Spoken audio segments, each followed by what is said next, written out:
C P എമ്മിനെ സംബന്ധിച്ചിടത്തോളം അവസാനത്തെ ആണിയും ശവപ്പെട്ടിയിൽ അടിച്ച ശേഷമേ താൻ മാറൂ എന്നാണ് പിണറായി വിജയന്റെ തീരുമാനം. നാണം കെട്ട തോൽവി ഏറ്റുവാങ്ങിയിട്ട് കൂടി ആ മനുഷ്യൻ പിന്മാറുന്നില്ല കേട്ടോ. കാരണം പിണറായി വിജയൻ വീണ്ടും പ്രതിപക്ഷ നേതാവായി പിണറായി വിജയനെ തിരഞ്ഞെടുത്തിരിക്കുന്നു. അത് പിണറായി വിജയനെ ആരും തിരഞ്ഞെടുത്തതല്ല, പിണറായി വിജയനെ തിരഞ്ഞെടുത്തത് പിണറായി വിജയൻ തന്നെയാണ്.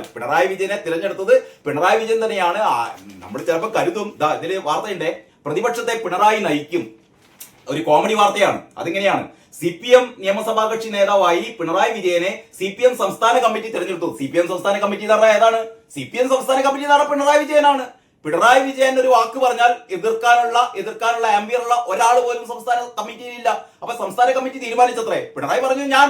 അപ്പൊ സംസ്ഥാന കമ്മിറ്റി പറഞ്ഞു ആയിക്കോട്ടെ, അങ്ങുന്നായിക്കോ ഓംബ്രാന്ന് ബാക്കിയുള്ള ആൾക്കാരൊക്കെ പറഞ്ഞു. കാരണം പിണറായി പേടി എന്ന് അവസാനിക്കുമോ അന്നേ CPM രക്ഷപ്പെടും കേട്ടോ. പക്ഷെ എനിക്ക് തോന്നുന്നില്ല. കാരണം തോറ്റ പിണറായിയെയും പിടിച്ച് പുറത്താക്കണോ, അതാ വേണ്ടത്. അതല്ലാതെ ഈ എന്താ പറയാ വൃത്തികെട്ട ഈ ഇനിയും പറഞ്ഞ് ഞാൻ ഇന്നത്തെ ദിവസം കോളമാക്കുന്നില്ല.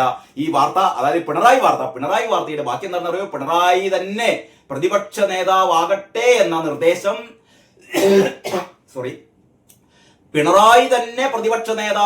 എന്ന നിർദ്ദേശം കേരള നേതൃത്വം പോളിറ്റ് ബ്യൂറോ യോഗത്തിൽ വെച്ചിരുന്നു. കേരള നേതൃത്വം എന്ന് പറഞ്ഞത് പിണറായി തന്നെ. ഇവിടെ വെച്ചിരുന്നു, പോളിറ്റ് ബ്യൂറോ യോഗത്തിൽ വെച്ചിരുന്നു. PB-യിലെ പ്രമുഖൻ പിണറായി തന്നെ. അപ്പൊ പിണറായി അങ്ങനെ തീരാറായി തീർന്നു CPM. അങ്ങനെ CPM തീർന്നുകൊണ്ടിരിക്കുന്ന കാഴ്ചയും കോൺഗ്രസ് എന്ന് പറയുന്ന മഹാപ്രസ്ഥാനം കേരളത്തിൽ എന്താ പറയാ വീണ്ടും ശക്തി പ്രാപിക്കുകയും ചെയ്യുന്ന ഒരു യുഗ ആരംഭം അല്ലെ, യുഗ സമാരംഭമാണ് വന്നുകൊണ്ടിരിക്കുന്നത്. അപ്പൊ ആ രീതിയിലാണ് മലയാള മനോരമ ഈ ഒരു ഒന്നാം പേജ് രൂപകൽപ്പന ചെയ്തിരിക്കുന്നത്. ഉള്ളില് മധുരാരവമായി VDS മധുരം വിളമ്പി ആഹ്ലാദ പ്രകടനം നടത്തി കോൺഗ്രസ് പ്രവർത്തകർ എന്നുള്ള ഒരു വാർത്തയാണ് രണ്ടാം പേജിലുള്ളത്. അത് കഴിഞ്ഞിട്ട് മറ്റൊരു ഒന്നാം പേജാണ് ജന കമാൻഡ് എന്ന് പറയുന്നത് കേട്ടോ. എന്താണ് ജന കമാൻഡ്? ഒടുവിൽ കോൺഗ്രസ് ചെവിക്കൊണ്ടു ജന കമാൻഡ്. ഉറച്ച പിന്തുണ മെറിറ്റിന് സതീശന്. മുഖ്യമന്ത്രി സ്ഥാനത്തേക്ക് മുസ്ലിം ലീഗ് ആദ്യം തൊട്ടേ പിന്തുണ നൽകിയത് VD സതീശന് എന്ന് പറയുന്ന ഒരു സ്പെഷ്യൽ സ്റ്റോറി ഉണ്ട്. അത് കഴിഞ്ഞിട്ട് മന്ത്രിസഭാ രൂപീകരണ ചർച്ചകൾ സജീവം. അതാണല്ലോ ഇനി അടുത്ത പ്രധാനപ്പെട്ട കാര്യം. മന്ത്രിസഭാ രൂപീകരണത്തിനായുള്ള അതിവേഗ ചർച്ചകളിലേക്ക് കോൺഗ്രസ് ഘടകകക്ഷികളുമായുള്ള വീതം വെപ്പ് കഴിയും വേഗം പൂർത്തിയാക്കി. ഇന്ന് തന്നെ കോൺഗ്രസ് മന്ത്രിമാരെ കുറിച്ചുള്ള ചർച്ച തുടങ്ങാനാണ് ആലോചന. മുഖ്യമന്ത്രി അടക്കം 11 മന്ത്രിമാരും സ്പീക്കറും ഡെപ്യൂട്ടി സ്പീക്കറും കോൺഗ്രസിനുണ്ടാകും. ഏകാംഗ കക്ഷികൾക്ക് ഫുൾ ടേം നൽകാനാണ് ഇപ്പോൾ ആലോചിക്കുന്നത്.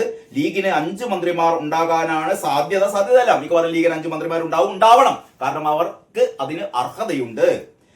PK Kunhalikutty, N Shamsuddin, PK Basheer എന്നിവർ ഉറപ്പിച്ചു. ബാക്കി 2 മന്ത്രിസ്ഥാനങ്ങളിലേക്ക് KM ഷാജി ഏതായാലും നമുക്ക് ഉറപ്പിക്കാം. KM ഷാജി, പിന്നെ ആരാണ്, പാറക്കൽ അബ്ദുള്ള, MKM അഷ്റഫ് എന്നിവരാണ് പരിഗണനയിലുള്ളത്.